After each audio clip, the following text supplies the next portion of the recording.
Terima kasih Mirsa, masih bersama kami di Seputar Bali.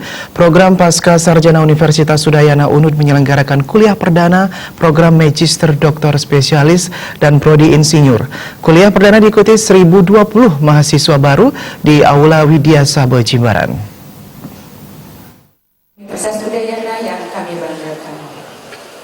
Pertama-tama marilah kita 1020 mahasiswa pasca sarjana Universitas Udayana yang mengikuti kuliah perdana ini terdiri atas 163 mahasiswa program doktor, 742 mahasiswa program magister, 115 mahasiswa program profesi doktor spesialis, 35 mahasiswa program baru bagi lulusan insinyur. Kuliah perdana pasca sarjana UNUD menghadirkan narasumber Wakil Gubernur Bali Cokorda Arte Adana Sukawati. Rektor UNUD Profesor Ana Agung Rakosudewi mengatakan, mencermati dan memahami visi UNUD diharapkan bisa menjadi pegangan dan penentu arah bagi mahasiswa baru untuk melanjutkan langkah setelah lulus. Hal yang paling penting menurutnya adalah mahasiswa baru dapat lulus tepat waktu, yaitu 4 semester untuk program magister, 6 semester untuk program doktor, 8 semester untuk program dokter spesialis, 2 semester untuk program profesi insinyur. Sampai saat ini program pasca sarjana UNUD sudah menjalin kerjasama dengan sejumlah universitas di dalam maupun luar negeri, sehingga lulusan pasca sarjana UNUD dijamin kualitasnya.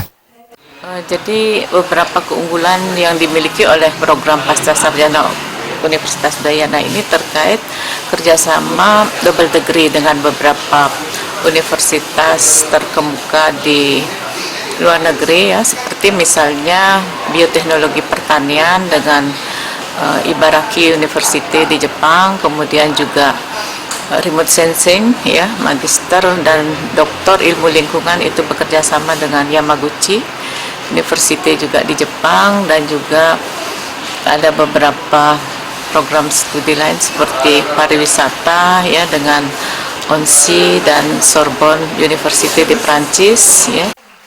Direktur Pasca Sarjana Profesor Putu Gede Adiatmika mengatakan, tujuan dilaksanakan kuliah perdana adalah membantu mahasiswa dapat mengenal UNUD dengan lebih baik, termasuk memahami visi misi, tujuan proses layanan akademik, fasilitas yang tersedia bagi mahasiswa, dan pengenalan para pimpinan di tingkat rektorat, fakultas, dan program studi. Untuk program profesi insinyur ini adalah mengadopsi peraturan pemerintah terkait dengan adanya sertifikasi untuk para lulusan sarjana teknik, sarjana pertanian, sarjana teknologi pertanian, itu supaya mendapatkan ijazah insinyur, sehingga mereka harus mendidik. Nah, khusus program ini adalah untuk mereka-mereka yang sudah bekerja, yang sudah memiliki gelar-gelar sarjana keteknikan, kemudian melanjutkan untuk mendapatkan gelar sebagai insinyur. Cokorda Arte Ardana Sukawati atau yang akrab disapa Cok Aca berharap mahasiswa pasca sarjana lebih banyak berperan dalam pembangunan, apalagi menuju era baru Bali. Peran mahasiswa pasca sarjana ini harus dikembangkan agar bisa lebih banyak dalam mengambil bagian. Memang kita berharap ke depannya lebih banyak berperan. Terlebih lagi sekarang dengan pembangunan Bali menuju era Bali baru dengan penataan dan pengelolaan Bali dalam satu tata kelola. Ini hal-hal yang baru mungkin di mana teman-teman di Pasca bisa ikut terlibat. Selain Cok Aca, narasumber lainnya adalah Wakil Rektor 1, Direktur Pasca Sarjana, dan Kepala USDI. Narasumber akan memberikan materi tentang pengenalan kampus, proses akademik, sistem informasi di UNUD, serta informasi pembiayaan kuliah. Joka Andika, Bali.